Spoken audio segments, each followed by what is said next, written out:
Limitations of a personal trainer. Hi, I'm Hayley from Parallel Coaching, and in today's video I'm actually going to explore the limitations of what a level 3 personal trainer can do here in the UK. This means I'm explaining what the scope of practice is based on the industry standards and those set out by Ofqual and adhered to by things like CIMSPA as well. So this is what you're trained to do in your level 3 PT diploma or certificate, or whichever of those that you may have. And it kind of will explain what the outside edges of that scope of practice are, so you know what you shouldn't be doing. So this is basically chunked into two sections. One is the demographics, that makes up most of the limitations of a PT, and this causes some confusion. Some people don't really understand that that's one of the things that they need to consider. So that's part of what we're going to look at, like who you can and can't work with. But there's also a little bit based on what you do with your clients and the type of session that you're going to be doing. So let's start there because it's a slightly smaller section.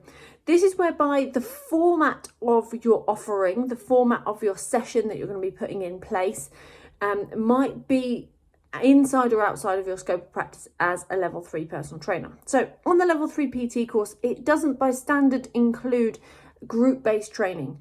You will learn how to work with people up to 5 in a group, and that's the standard. So 5 or less is what you're covered for PT. So you could do small group-based PT up to 5 people and including 5, but you couldn't have 6 or more just with your PT certification. You'd need a group-based qualification.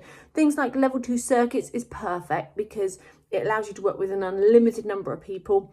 Or you might be going down the exercise to music route if you want more choreographed style exercises.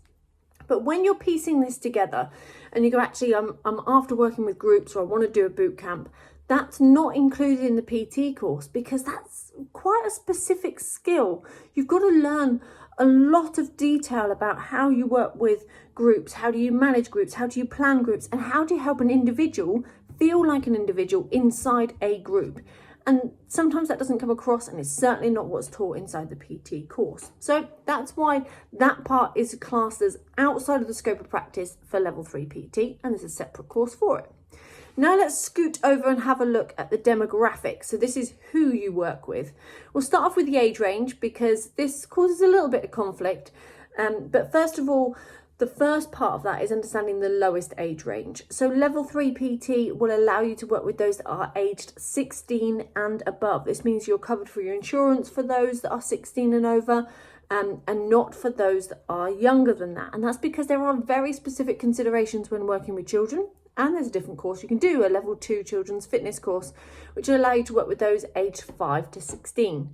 That then explains exactly how you can adapt and work with children that have varying needs to adults, not just in terms of exercises they can and can't do, but actually how you teach them is different.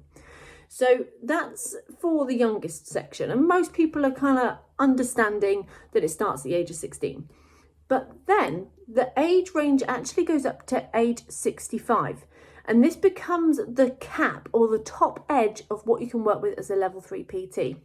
At this point, we start to get extra conditions, or we have extra considerations that we need to bear in mind as the health starts to deteriorate as we get older.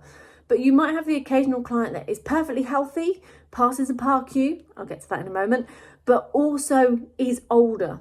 And technically this may well be outside of your remit because according to CIMSPA and Ofqual, the standard is up to the age of 65. Some people will say that this is actually 55 or 60, and there's a little variation within that, but the standard is 65. If you then want to work with lots of people over this age, or you want to specialise in working with them, there's things like the level 3 older adults qualification, which is your best explicit qualification to say you understand how to adapt for the needs of those that are ageing. So that's really about the age range of who you can work with, 16 to 65. Outside of that, you then have the issue of health. Now, health is probably the biggest reason why you'll find someone that you cannot work with as a PT.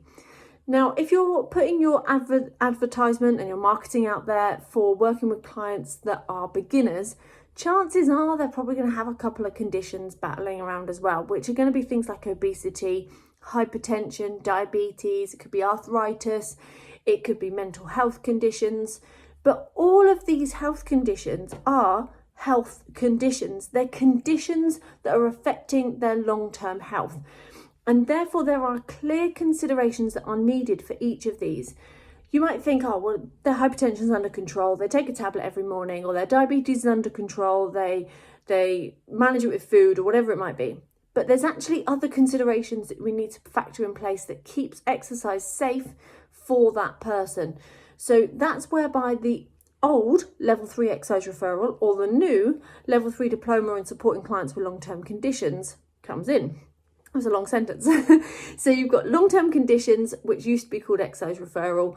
And this teaches you about 27 different conditions, and including neurological conditions, things like cancer, fibromyalgia, chronic fatigue. Then in the neurological, you've got stroke, dementia, Parkinson's. You've got all the mental health conditions. That includes things like schizophrenia, as well as depression, stress and anxiety.